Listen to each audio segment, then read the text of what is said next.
ველაპარაკებით ბაზის ბანკს, მაგრამ არ დასრულებოდა, იმასაც ვერ გეტყვით, ზუსტად დასრულდება და როდის დასრულდება. გარიგება ჯერ არ დასრულებულა, მაგრამ ირაკლი რუხაძე არ გამორიცხავს ლიბერთი ბანკი ბაზის ბანკს მიყიდოს. თუ შეთანხმება ბოლომდე მივა, ქვეყნის სიდიდით მესამე ბანკი ჩინელების ხელში აღმოჩნდება. ბაზის ბანკი, რომელსაც დიდი ხანია ლიბერთის ყიდვა უნდა, ჩინური ჰუალინგ ჯგუფის საკუთრებაშია.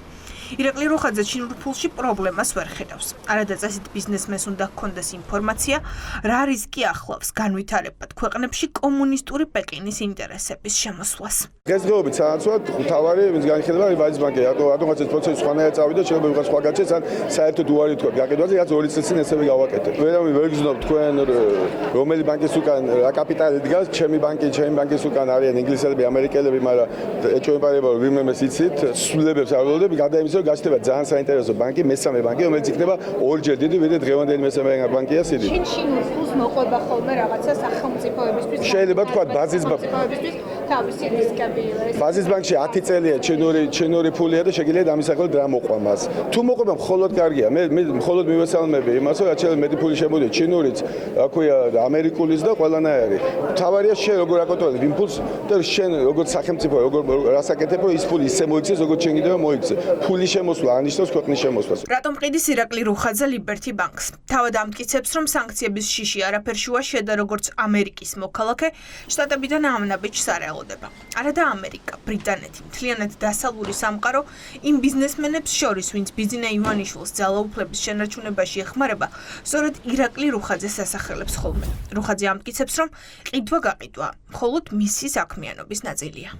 ამ რისკის გამო გსურთ ახლა ლიბერთი ბანკის გაყიდვა თუ რატომ? მე როგორც კი 2 წელს წინ ვწყიდე ლიბერთი ბანკს, ჩემი კომპანია არის კერძო ინვესტიციების მართვის კომპანია, Honeywell Partners და ჩვენი ბიზნესი იყო, ჩვენ რაღაცა დრო ვყიდულობთ კომპანიას, რაღაცა დრო უნდა განვავითაროთ იგი და რაღაცა დროის მერე გავყიდეთ. ჩვენი ყველა კომპანია იყიდება და მეცაც გეტყვით, ცოტა ხანში მე გამოვაცხადე, რაღაცა ახალს ვყიდულობ საქართველოში, ამიტომ არაფერი კავშირი ამას არ აქვს სანქციებთან და სანქციებზე ეს რაღაცა ვითომ საფრთხე ასე რომ დიდი ხანია და ჩვენ ძალიან ჭკვიანი და ვიცით როგორ მომიწევთ სამსაფრთხეს, ამიტომ არა თქმა უნდა. არ ელით სანქციებს.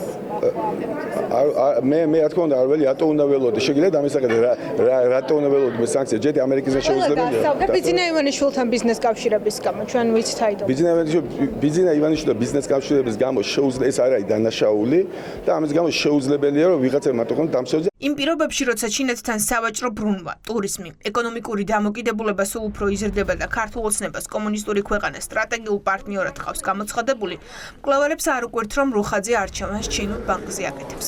საერთაშორისო გამჭვირვალობაში ამბობენ, რომ ეს ერთი მხრივ ირაკლი რუხაძისთვის სანქციების შიშით გადადგმული ნაბიჯია, მეორე მხრივ კი ოლიგარქის პარტიის პოლიტიკის გაგრძელება და ავტორიტარული სახელმწიფოების დასავლეთის ალტერნატივად წარმოჩენა.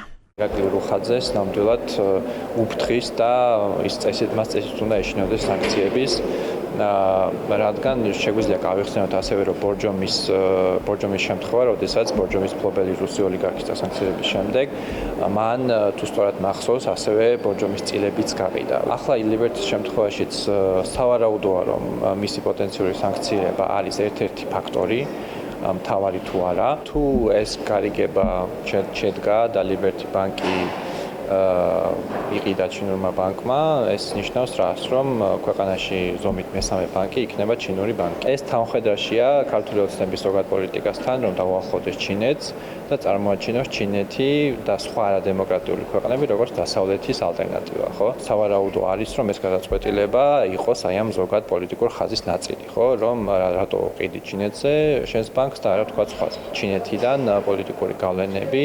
ჩვენთვის შეიძლება იყოს დამაზიანებელი დემოკრატიის გზისთვის. ჩინური ფული და ეკონომიკური ინტერესები ხშირად ოფიციალური პეკინის პოლიტიკურ ინტერესებსაც ნიშნავს. ეს აჩვენა მსოფლიოს მასშტაბით განვითარებადი ქვეყნების გამოცდილება.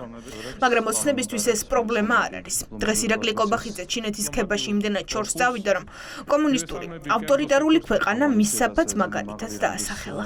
ფიქრობ, ჩინეთი არის სწორედ ის სახელმწიფო, რომელსაც ყველამ უნდა მიბაძოს. გასული 45 წლის განმავლობაში ჩინეთი იყო ზუსტად ის სახელმწიფო, რომელსაც არც ერთ ომში არ მიუღია მონაწილეობა. ეს სახელმწიფო იყო თავიდან ბოლომდე ორიენტირებული პროგრესზე, მოდერნიზაციაზე, ეკონომიკის განვითარებაზე და შედეგებიც არის, ფიქრობ, სახეზე კიდევ ერთხელ განსაკუთრებით უნდა დავაფასოთ ამ სახელმწიფოს განსაკუთრებული როლი არა მარტო რეგიონში, არამედ მსოფლიო მასშტაბით მეტი მშვიდობის უზრუნველყოფაში.